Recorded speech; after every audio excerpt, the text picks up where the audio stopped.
2시간 전에 마감한 트레이더가 생생하게 전하는 글로벌 마켓 리뷰 델타원입니다. 옵션 만기일이었던 우리 시장은 외국인들이 대량 선물 매도로 사실상 종가 저가로 처박혔지만 해외 시장은 CPI 발표의 쇼크를 딛고 급반등 마감하였습니다. 전일의 해외 시장 흐름에 대해 이런저런 이야기들이 많지만 트레이더의 관점에서 핵심이 무엇인지 그리고 이러한 의미 있는 변화에 어떻게 대응해야 하는지를 이야기해 보겠습니다. 아울러 오늘 시황은 나름 중요한 이야기가 될 것 같아 가능하다면 많은 분들께 이 영상을 공유해 주시면 감사하겠습니다. 그럼 먼저 아시아 세션 갑니다. 코스피 선물은 갭 다운이 나온 상황에서 외국인들이 선물 매도를 꾸준히 쌓으면서 시장을 내리눌렀으나 개장 후 3분 만에 오늘의 시장 방향은 하방으로 정해졌음을 확인할 수 있었는데요. 최근 옵션 미결제약정 동향을 보면 이번 주 화요일이 갭다운으로 시장이 하락하였을 때 개인이 콜옵션 매수가 대량으로 쌓였죠. 하지만 화요일과 수요일 이틀 연속 시장이 반등을 해서 수요일 오후 1시를 넘어가니까 이 도저히 못 견딘 기관들이 콜옵션 일부를 환매하게 됐습니다. 그래도 여전히 개인이 콜옵션 매수량이 많았죠. 이런 상황에서 해외 시장이 영 맥을 못 추니까 만기일 당일은 소폭 갭다운이 나왔어요. 그런데 개인들이 콜옵션 매수를 이틀 동안 물타기 매수를 했죠. 그런 상황에서 익절을 거의 못했습니다. 그런데 작은 갭다운이 나온다? 그러면 투자 심리상 개인들은 또 콜옵션 매수기를 물타기하고자 하는 욕구가 생겨요. 그래서 개장 후 딱 3분 정도만 보면 물타기가 들어온지 안 들어온지를 볼 수 있는데 개장과 함께 개인들이 정말 빠르게 콜옵션을 5만 계약을 지르는 거예요. 그리고 풋옵션은 3만 계약을 질렀죠. 게다가 시간이 지나면서 기관 트레이더들은 콜옵션을 더욱 강하게 매도하였는데 데이터상으로 만기일에 콜옵션을 10만 계약 이상 매도한 적이 언제였는가 싶을 정도로 아주 강력한 콜옵션 매도를 쌓았어요. 그래서 결국 시장은 285선에서 마감하기로 합의를 본 채 양옵션 매도가 강하게 조여집니다.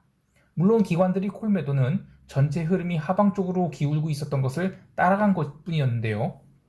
외국인들이 옵션 만기일에 대량의 선물 매도를 쌓고 또 현물도 꾸준히 매도를 하면서 지수의 방향성을 아래쪽으로 맞췄기 때문이죠.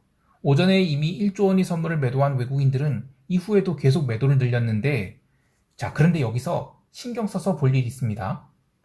외국인들이 만기일에 굳이 선물 매도를 한 이유는 무엇일까요? 지수를 하방으로 본다면 합성 선물을 매도한지 현물을 팔든지 이런 전략을 짜도 되는데 말이죠. 여기서 힌트가 있어요. 이번 10월물 옵션은 동시만기가 아니죠. 그리고 이번에 외국인 선물 매도했을 때 선물 미결제약정이 거의 늘어나지 않았다는 점, 이 두 가지입니다. 최근 외국인들이 시장이 밀릴 때마다 콜옵션을 대량으로 매수하고 풋옵션은 많이 매도했다는 것을 기억하실 텐데요. 직전 1개월만 봐도 외국인들은 500억 가까이 콜옵션을 매수하고 1100억이나 되는 풋옵션을 매도했습니다.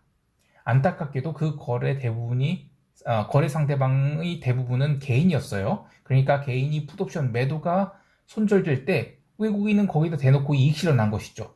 그런데 잘 보면 외국인들이 합성 선물 매수 중 콜옵션 매수는 근월물에만 국한된 것이 아니었습니다. 11월 물로도 꽤 많은 콜옵션을 누적해서 매수를 했어요. 따라서 외국인들은 시장이 급 반전을 기대하고 있는 상황에서 일단 선물 매수 포지션을 내일이 이벤트에 앞서 청산해서 혹시라도 발생할 급락을 피함과 동시에 세탁값이 낮은 차월물로 합성 선물을 매수했다. 이렇게 볼 수 있는 겁니다. 안타까운 것은 시장이 285선에서도 멈출 수 있었어요. 그런데 종가 직전에 주가가 282선까지 밀려났죠. 근데 이거는 이번에는 개인이 아니라 기관 때문이었어요. 외국인들이 이 선물 매도가 현물 마감까지 전혀 멈출 생각이 없으니까 결국 기관들은 오후 1시 15분부터 풋옵션 매도를 살살살살 환매를 하기 시작합니다.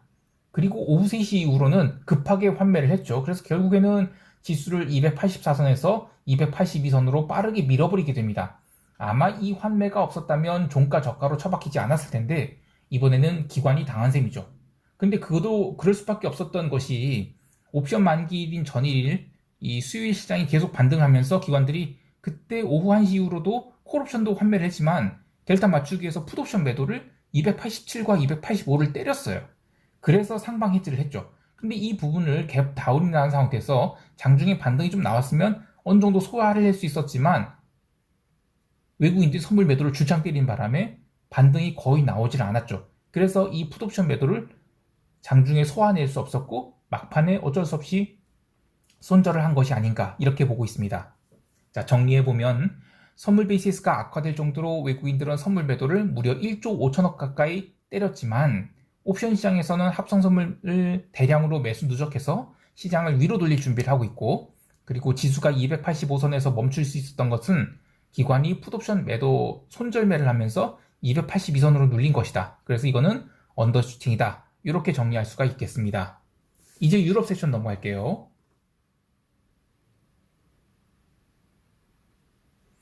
유럽 세션이 시작될 무렵 시장은 두 가지 고민을 갖고 있었습니다. 아시아 세션에서 중화권 증시가 계속 신저가를 쓰고 있었고, 또 영국의 커지콰탱 재무장관은 이 다음 주에 시장이 출렁되면 다 영란행 책임이야, 이런 멘트를 썼다는 게 회자되면서 시장 분위기는 안 좋게 출발했죠. 전일 PPI 발표와 함께 미국 증시가 눌렸다가 장중에 좀 징그러운 따주기 흐름을 보였지만 결국에는 종가 저가에 처박혀서 끝났거든요. 그래서 유럽 증시 또한 시가는 약했습니다. 그런데 아주 기이한 현상이 일어나죠. 유럽 본장 개장과 함께 아주 강력하고도 꾸준한 매수가 증시는 물론이고 채권 시장에도 골고루 들어왔습니다. 이때 어떠한 뉴스 플로도 없었어요. 사실 트레이더들은 여기서 눈치를 챘어야 됩니다. 시장이 이유 없이 오르는 것이 가장 무서운 것이기 때문이죠. 여러 가지 경로를 통해 모든 자산이 오버솔드 됐다는 그런 컨센서스는 있었지만 뭔가 이 캐탈리스트가 있어야 튀어오를 수 있는 것인데 그런 것도 없이 올라간다는 것? 이런 게 제일 무서운 상승입니다. 우선 영국 국채가 올라가기 시작했고요. 그 다음에 독일 국채는 물론이고 이탈리아 국채도 스프레드의 변화 없이 꾸준하게 오르기 시작합니다. 심지어 통화시장에서도 유로화와 파운드를 중심으로 상승이 꾸준히 나오기 시작했죠. 그래서 시장에는 그런 이유를 알 수 없는 훈풍이 불기 시작했는데요. 그렇게 증시가 계속 위험선호를 보이는 상황에서 저녁 8시 38분경 블룸버그발 보도가 뜨게 됩니다. 트러스 감세안이 철회될 가능성을 비친 것이죠. 그러자 거기서부터 또 파운드화는 아주 강하게 튀면서 숏 커버를 줬는데요. 영국 국채도 2% 이상 상승한 상태에서 거기서도 추가로도 2% 넘게, 그래서 무려 4.5%가 폭등을 하면서 시장이 아주 급등을 하게 됩니다. 자, 그래서 일각에서는 트러스 감세안이 유턴 가능성 때문에 시장이 올랐다라고 하는데 트레이더의 관점에서는 이 뉴스가 먼저 새 나갔거나 아니면 오늘 그냥 작심하고 저가 매수가 들어오는 날이었다, 이렇게 보고 있는 것 같아요. 이렇게 보고 있어요. 자, 그렇게 숏 커버가 나오면서 유럽 증시는 1.5%를 넘어가기도 했는데요. 이렇게 되면 미국 CPI가 정말 심각한 쇼크가 나오지 않는다면 증시는 위로 올라갈 가능성이 컸죠. 실제로 나스닥 선물은 꾸준한 상승을 거듭해요. 그래서 CPI 발표 직전 나스닥 선물이 11,000포인트 직전까지 슈팅을 주게 됩니다. 자, 재미있는 것은 이 상승을 주도한 것이 CTA들이 숏 커버로 보고 있어요. 그런데 지표가 발표되기 전에 미리 올랐다는 게 핵심입니다. 지표가 안 좋게 나온 것을 예측했다라고 하면 미리 눌리기 시작하죠. 그런데 그 전에 CTA들은 오늘 롱을 보고 있었다는 것입니다. 왜냐면 유럽 자산들이 워낙 강세를 보이고 있었으니까요. 자, 그런데 이후 CPI 발표와 함께 시장은 1분 만에 호가가 완전히 사라지면서 나스닥 500포인트가 아주 수직으로 내던지게 되죠. 그런데 1분에 500포인트. 참, 여기서도 그래도 트레이더의 노하우를 얘기해 볼게요. 지금은 신저가를 갱신하는 과정이에요. 그리고 미국 본장 개장 전이 선물 시장에서 일어난 일이죠.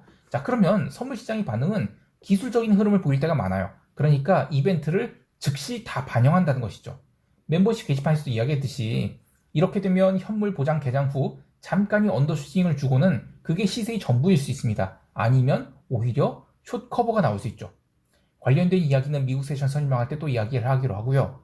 여하튼 유럽 증시는 CPI 쇼크로 장중 상승폭을 모두 반납하고 함께 마이너스로 처박혔는데요. 하지만 시장을 잘 보면 꼭 그렇게까지 밀릴 일이었을까 하는 신호가 여기저기서 보였습니다. 물론 제가 여기서 CPI 내용, 예를 들면 렌트비가 여전히 강세를 보였다든지 이런 것들을 얘기하려는 건 아닙니다.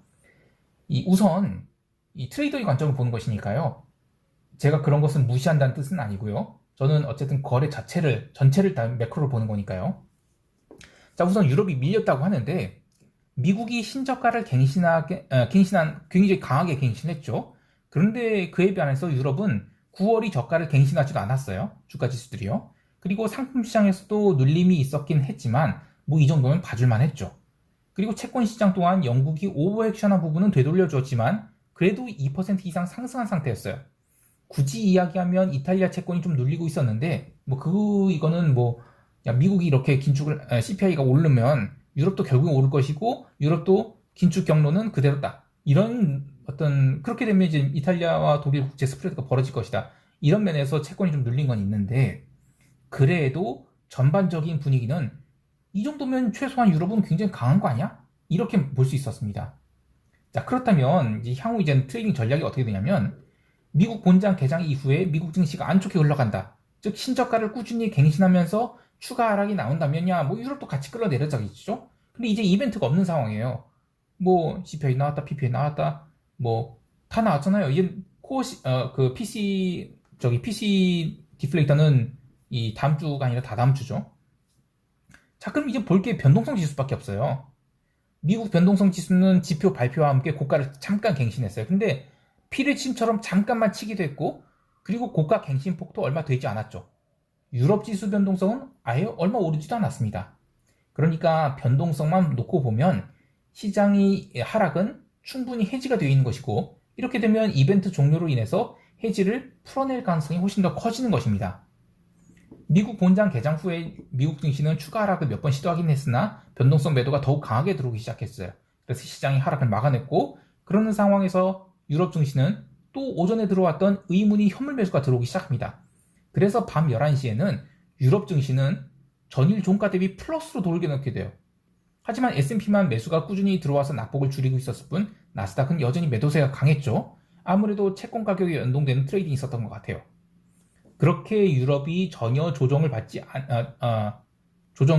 않고 유럽 장마감 한 25분을 남겨놓게 되었거든요.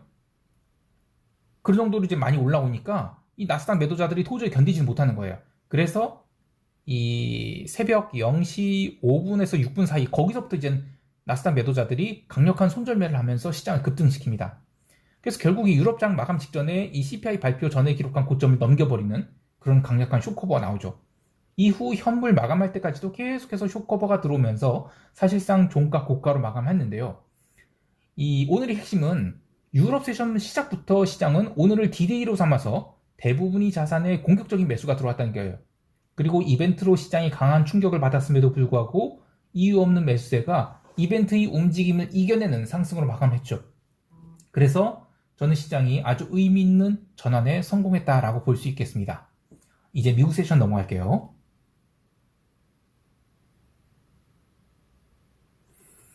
유럽 세션에서 CPI 이벤트에 대해서 긴 이야기를 했지만 그래도 좀 미국 세션에서도 하나 이야기할 것은 시장 참여자들이 현물 개장하면서 어떤 생각을 하게 되었을까입니다. 대부분의 언론에서는 미국 시장 개장과 함께 시장이 급반전해서 상승했다라고 하는데 트레이딩 하지 않는 사람도 그렇게 보겠지만 트레이딩을 하고 있는 저로서는 좀 더 디테일한 것을 보게 돼요. 그래서 시장이 개장과 함께 급상승했다라고 보지 않는데요. 함께 급상승한 거냐, 개장과 함께 급상승한 거냐, 아니면 개장과 함께 급상승하지 않은 거냐, 이런 작은 뉘앙스 차이가 무슨 의미가 있는가 하실 수 있겠지만 이게 트레이더의 굉장히 중요한 노하우가 담긴 것이기 때문에 지금부터 설명을 제가 조금 천천히 해볼 테니까 잘 들어보시면 좋겠어요. 보통 시가가 갭으로 움직일 때는 그 갭을 발생시킨 이벤트가 지속적인지 아니면 일회성으로 소멸될 이벤트인지를 잘 봐야 됩니다. 그 다음에 볼 것은 스탑로스가 나오는지입니다. 자, 근데 갭다운이 나왔을 때 스탑로스가 몇 분, 뭐든 몇 시간이든 이렇게 이어지는지를 봐야 되는데, 자, 전자의 경우, 그러니까 이벤트가 일회성이냐 이걸 볼 때는 변동성을 보면 돼요. 그리고 후자의 경우에는 개장과 함께 폭투매가 나온지를 봐야 됩니다. 그런데 오늘 미국 증시는 개장과 함께 폭투매가 나오진 않았어요. 그런데 변동성은 증가하지 않은 상황에서 처음 15분 동안은 의미 있는 스탑로스가 있었죠. 그거를 변동성 매도자들이 다 받아낸 것입니다. 즉 개장과 함께 바로 급상승이 나온 게 아니라 처음에 이 변동성 매도자들이 일반 스탑로스를 다 받아줬다는 거예요.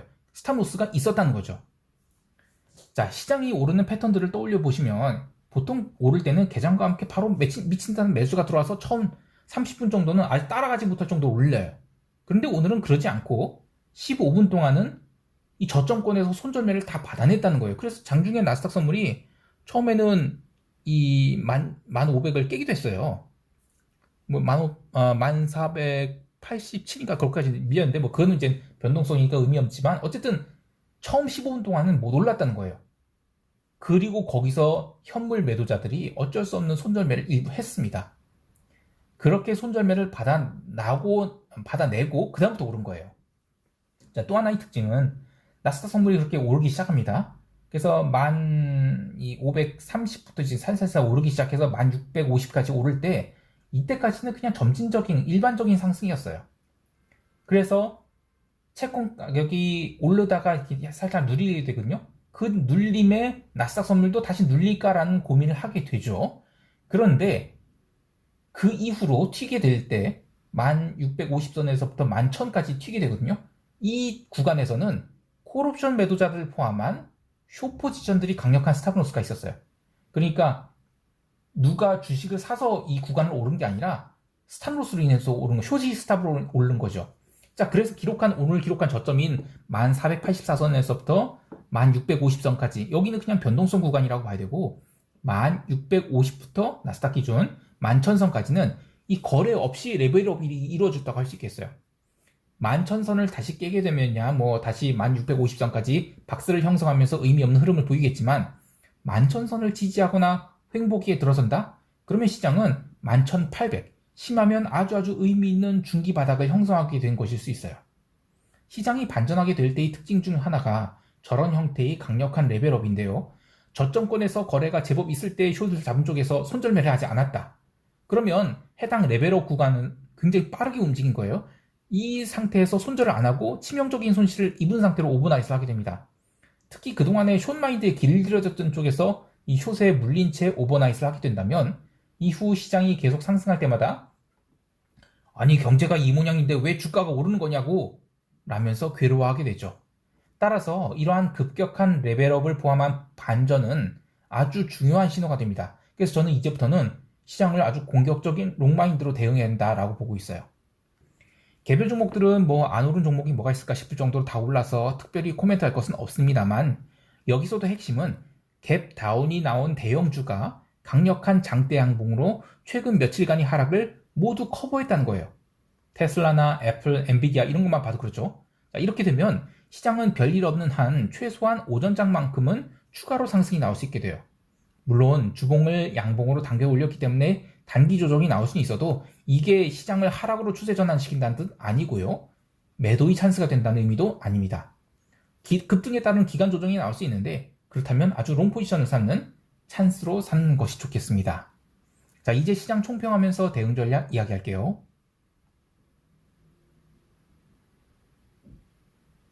우선 우리 시장이 만기일 관련 외국인 선물 매도는 모두 언와인드 될 것으로 보고 있습니다. 따라서 우리 시장 갭상승이 뭐 어설프게 나온다. 그러면 뭐 강력한 롱 포지션 늘려가도록 하겠습니다.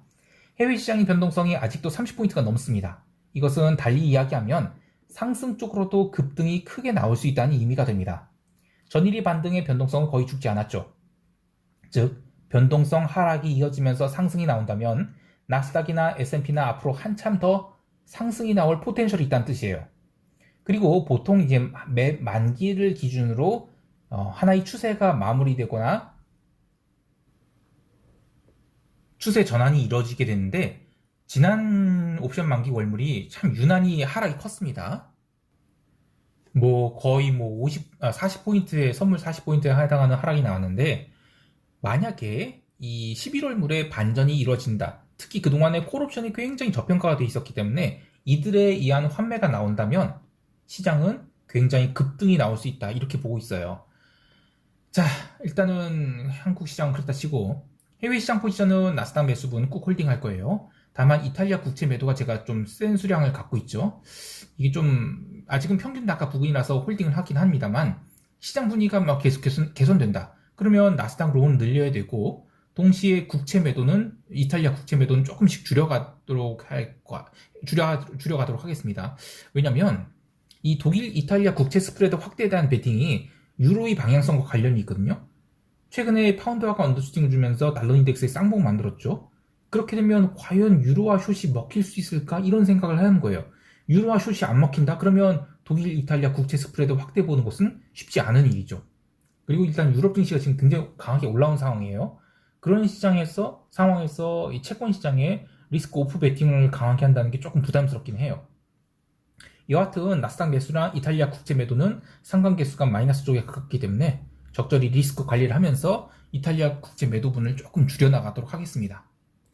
전일 시장이 참 드라마틱한 움직임을 보여주었는데요. 시장이 이렇게 과격하게 움직이면 아주 그냥 온몸이 진이 다 빠져나가 버립니다.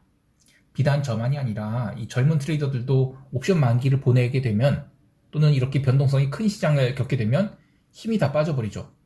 모두들 체력 관리 잘 하시길 바라고요. 이 어려운 장을 잘 이겨내실 수 있기를 바라겠습니다. 이상 델타원이었습니다. 감사합니다.